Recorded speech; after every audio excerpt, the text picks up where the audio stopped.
شنو راكم مش مندوبين او اللوكال وكل تاع النقابه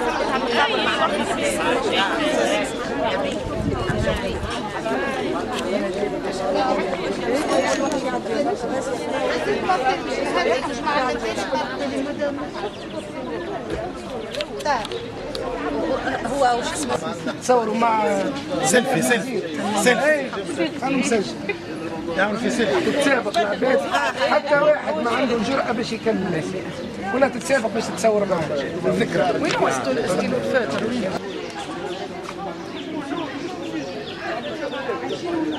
مازال يكتب هو توا؟ لا كان مزال.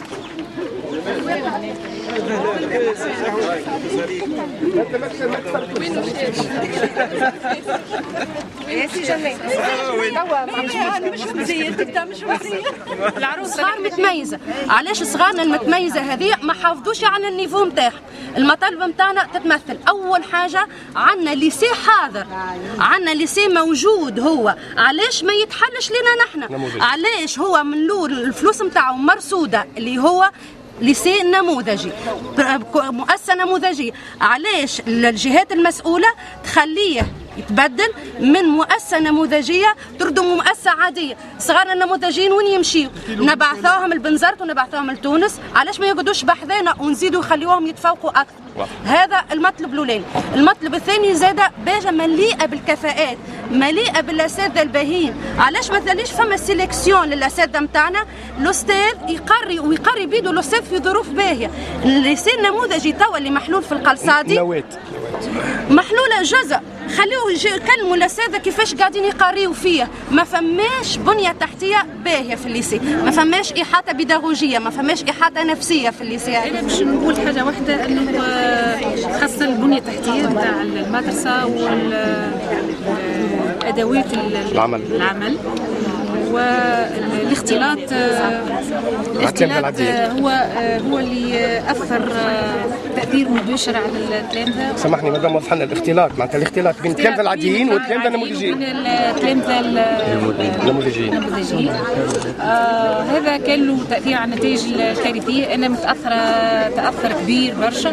انا واكبتهم معناها طيل 3 سنوات وكانت النتيجه مفاجاه وكارثيه ومخيبه. معناها اذا كان تخمم باش تمشي للنموذجي، معناها نرى انه ما فيش داعي باش تمشي للنموذجي، لانه النموذجي هذايا معناها ما فما كان الاسم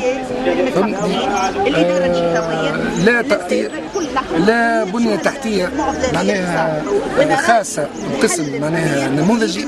التلامذة خلال 3 سنوات تحسهمش أنه في معناها إعدادية نموذجية، لا من حيث البنية التحتية ولا من حيث الإطار الإداري حتى المشرف، ولا من حيث البرمجة والهيكلة، ولا من حيث حتى النوعية معناها نتاع الأساتذة، مع احترامي معناها الزملاء وللسواد الأعظم معناها نتاع الأساتذة. فما شكون كفر ينجم باش يقري نموذجي، وثم شكون ما يجي معناها صفة ممكن يتميز بها معناها أستاذ على هما اللي باش يتحملوا مسؤوليتهم فيه. باهي الوالي هذاك من بعد حتى اللي نحن نشوفوا مواطن الضعف اللي عندنا ونحاولوا نبحثوا على العلاج. شنو هو توا الحل؟ الحل قلنا جلسه تقييميه للنتائج يحضروا فيها الاولياء. اول حاجه احداث مؤسسه خاصه بهم واداره خاصه بهم.